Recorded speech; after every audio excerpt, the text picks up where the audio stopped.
Hello students, आज के video में आपका स्वागत है।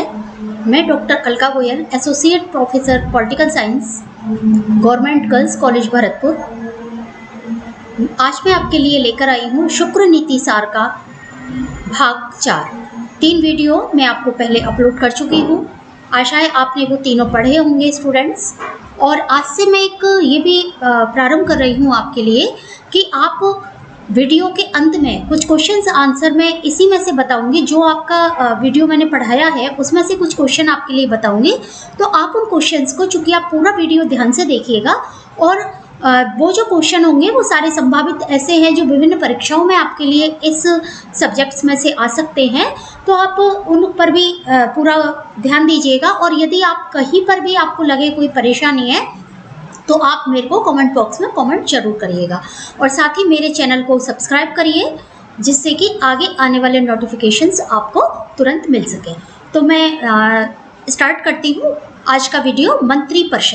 मंत्री परिषद स्टूडेंट्स, जो शुक्राचार्य है, शुक्र नीति है, उसमें सबसे महत्वपूर्ण जो इनके विचार हैं वो है मंत्री परिषद के, या हम ये कहें कि प्रशासनिक व्यवस्था। शुक्र की जो प्रशासनिक व्यवस्था है, जितने भी प्राचीन भारतीय राजनीतिक विचारक हुए हैं उन सब में सबसे ज़्यादा जो विस्तृत, बहुत ही ज़्यादा व्यवस्थित और विभागीय कार्य पद्धति, जो कि वर्तमान में भी बहुत ज़्यादा प्रासंगिक है, उस प्रकार की मंत्री परिषद की व्यवस्था इन्होंने बताई है। देखिए, कोई भी व्यक्ति है, राजा जो है, वो अकेला कोई भी कार्य संपन्न नहीं कर सकता। उसको परामर्श के लिए अपने सहायकों की आवश्यकता होती है। तो वो जो सहायक हैं वह मंत्री होते हैं। सभी मनु, कौटिल्य आपने पढ़े हैं, मैंने भी अपने सारे वीडियो पहले बनाए हुए हैं इनके बारे में। तो ये लोग जो हैं वो सब काम करते हैं। इनके जो मंत्री हैं, मंत्री ही इनके, ये कहें कि हम एक तरह से आँखें हैं जिनके जरिए पूरा शासन चलता है। लेकिन जहाँ पर शुक्र नीति की बात होती है, वहाँ पर प्रजा का किस प्रकार से हित अहित हो सकता है, किस प्रकार से संभावित बहुत अच्छा शासन हो सकता है मंत्री परिषद के जरिए, वो हमें शुक्र नीति में देखने को मिलता है स्टूडेंट्स। और जो शुक्राचार्य हैं, इन्होंने अपनी जो विषय हैं उनमें 10 भाग इन्होंने बताए हैं इसके, मतलब 10 व्यक्तियों को इन्होंने बताया अपने संगठन में, जो मैं आपको एक एक करके बताऊंगी अभी। तो शुक्र नीति में जो मंत्री परिषद के सदस्य हैं उसको उन्होंने प्रकृति शब्द नाम दिया है। मतलब जैसे हम बोल रहे हैं ना मंत्री, तो इन्होंने दिया है प्रकृति शब्द।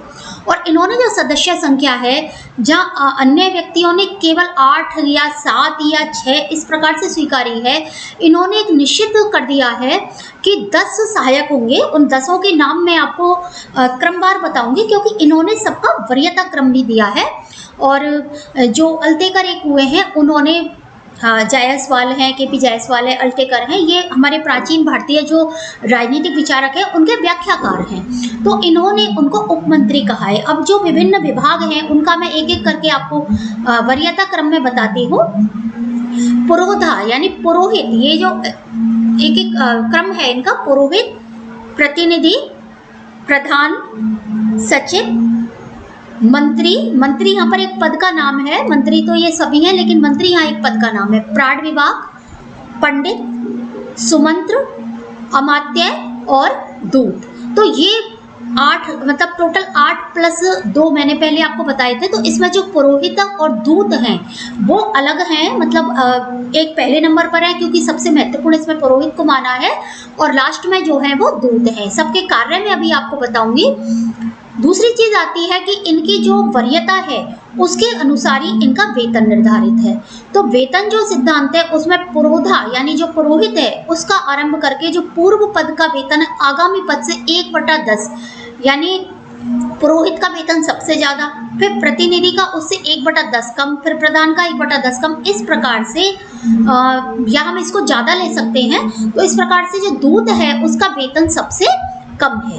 और इसी प्रकार से इनको जिम्मेदारी दी हुई है। ये हमारे यहाँ पर भी, यदि हम विभागीय पद्धति वर्तमान में हम देखें, हमारे यहाँ पर जो संसदात्मक व्यवस्था है उसमें भी कई कई प्रकार के मंत्री होते हैं, 5-6 प्रकार के मंत्री होते हैं।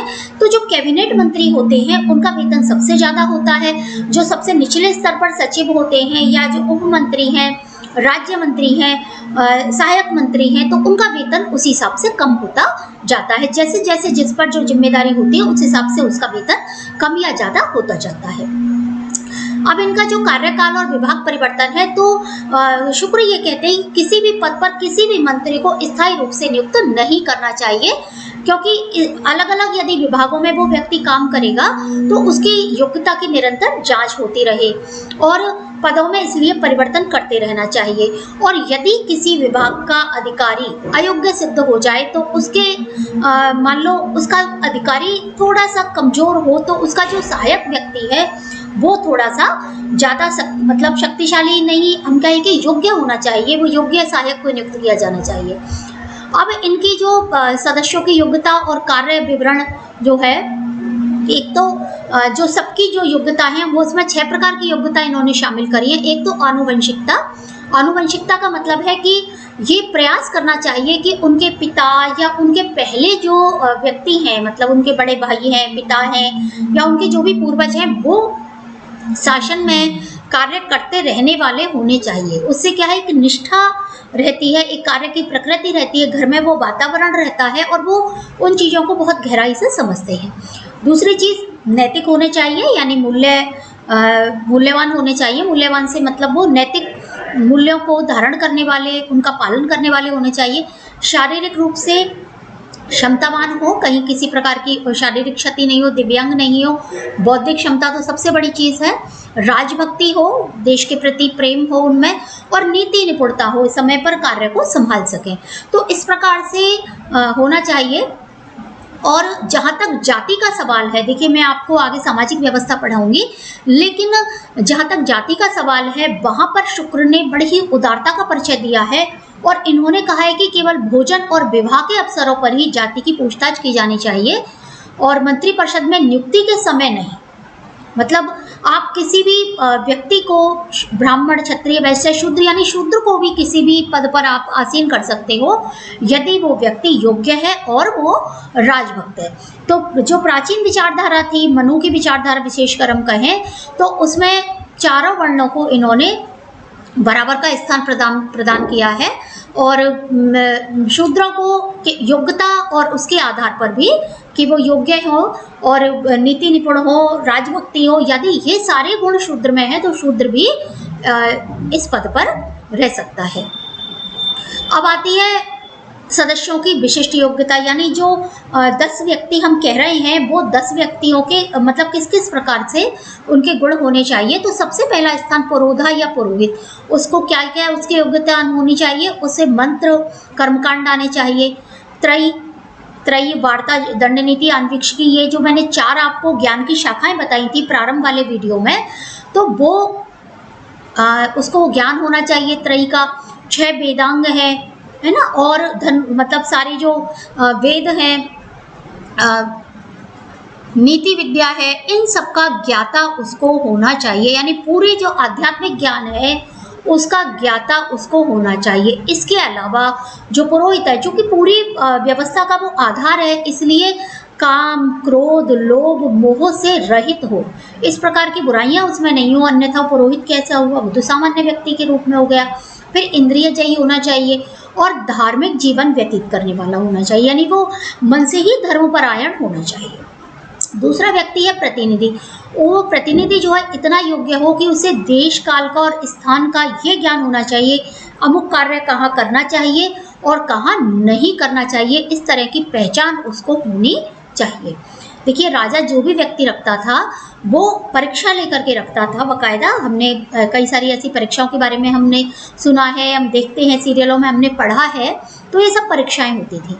जो तीसरा सदस्य है मंत्रिपरिषद का प्रधान, उसे शासन के सभी सामान्य निरीक्षण करने की योग्यता रखता है कि क्या क्या काम चल रहा है, कैसे कर रहा है, यानी कार्य और अकार्य का ज्ञाता होना चाहिए। चौथा जो है सचिव, उसे युद्ध मंत्री भी कहा जा सकता है, यानी युद्ध संबंधी सारा ज्ञान, सेना में कौन की सेना किस प्रकार की है, कैसे हथियार हैं, सेनापति के रूप में हम उसको कह सकते हैं, तो समस्त बातों का ज्ञान वो रखना मतलब उसको होना चाहिए।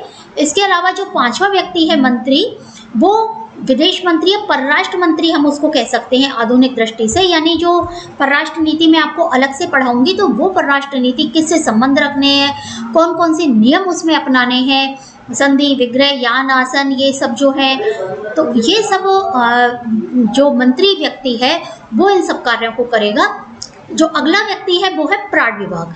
प्राण विभाग बहुत महत्वपूर्ण है, वो है न्याय व्यवस्था का प्रधान। यानी हम कह सकते हैं कि मुख्य न्यायाधीश जो है वो प्राण विभाग है, और पूरा ही जो न्याय विभाग है वो प्राण विभाग के अधीन कार्य करता है। उसे पूरी शास्त्रों की मतलब ज्ञान होना चाहिए, वेदों का ज्ञान होना चाहिए, लोक प्रचलित जो आचार संहिता है उसका ज्ञान होना चाहिए।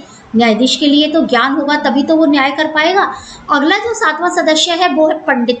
पंडित जो है वो धर्म के तत्व का, यानी विधि मंत्री के समान यहाँ पर इन्होंने पंडित को माना है। मैंने पहले वीडियो में इनका उल्लेख किया था और मैंने बताया था आपको कि मंत्री परिषद के अंतर्गत इनका उल्लेख किया जाएगा। तो पंडित जो है उसे धर्म के तत्व का ज्ञाता होना चाहिए। और सुमंत्र जो है ये वित्त मंत्री है, यानी इनके सब हो गए, देखिए, न्याय मंत्री, विदेश मंत्री, विधि मंत्री, वित्त मंत्री, गृह मंत्री, सब नाम है इनके, मतलब नाम इनके अलग है, वर्तमान में जो कार्य है वो उसी प्रकार से है। तो वित्त मंत्री या कोषाध्यक्ष हम सुमंत्र को कह सकते हैं। तो इस तरह से इनके पास इस तरह का है। अगला जो है अमात्य, ये देश और आलेखों का ज्ञाता होना चाहिए। यानी इसको सब जो कहे ना हम, राजस्व की जानकारी होनी चाहिए। राज्य में कितनी नगर हैं, ग्राम हैं, भूमि है, उनका सब हिसाब किताब, उनसे होने वाली आय, यानी पूरे राजस्व की जानकारी जो है वो अमात्य को होनी चाहिए। और अगला जो है, जो अंतिम स्थान है वो है दूत का। दूत का आपको पता ही है कि जो षाडगुण्य नीति है उसका एक तो ज्ञाता होना चाहिए, और दूसरे किस किस से संबंध रखने हैं, कौन राजा कहाँ पर किस प्रकार से उसका स्वभाव है, कैसे उसके यहाँ पर क्या कमियां हैं उसमें जिन पर आक्रमण किया जा सकता है।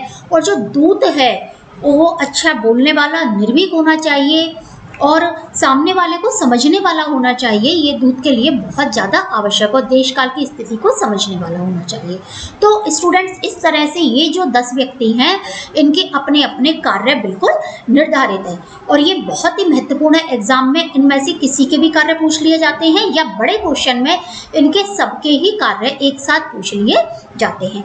अब अगली चीज़ आती है मंत्री परिषद की लिखित कार्य प्रणाली। देखिए, ये बहुत ज़्यादा महत्वपूर्ण है शुक्र नीति में, कि जो मंत्री परिषद है उसकी कार्य प्रणाली पर बहुत गहनता से विस्तृत रूप में प्रकाश डाला है, जिसको हम कह सकते हैं कि वर्तमान में भी इसी प्रकार की कार्य प्रणाली चलती है। तो मंत्री परिषद के सदस्य और सहायक मिलकर अपने विभाग से संबंधित किसी भी विषय पर लेख तैयार करते हैं। जो भी विभाग, मतलब जो भी नीति होती है उसके संबंध में लेख तैयार करते हैं।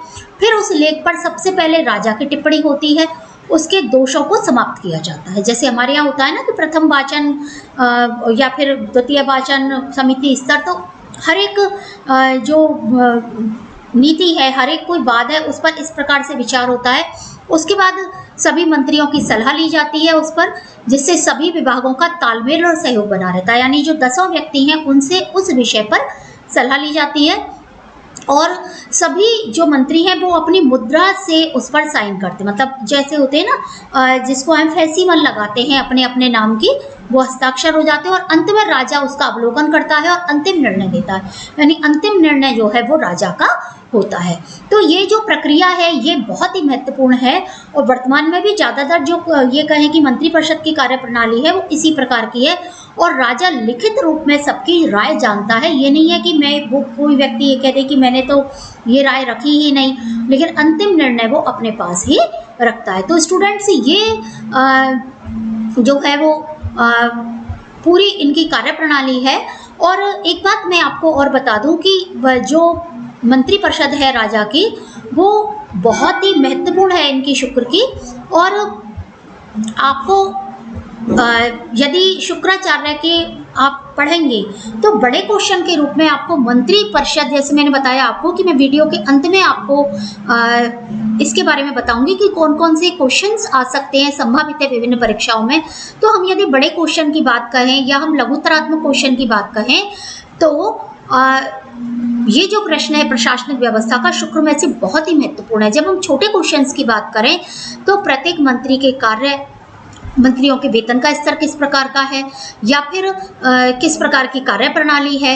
इस प्रकार के प्रश्न इनमें से पूछे जाते हैं और निश्चित रूप से पूछे जाते हैं। और यदि एक एक प्रश्न में ये कहें कि आप लिखें या मैं आपको लिख करके बताऊं, तो वो मैं जो इसका लास्ट चैप्टर होगा उसमें तब आपको बताऊंगी, लास्ट जो मेरा वीडियो होगा इसका। दूसरी बात यह है कि जितने भी वीडियो मैंने शुक्र के आपको अब तक के बताए हैं, आगे मैं बताऊंगी, वो आपको सभी पढ़ने होंगे, तभी आप सारे प्रश्नों को हल कर पाएंगे। तो स्टूडेंट, उम्मीद है आपको मेरा आज का वीडियो पसंद आया होगा, और आपको जो भी कोई डाउट हो रहा हो तो आप कमेंट बॉक्स में कमेंट जरूर करिएगा।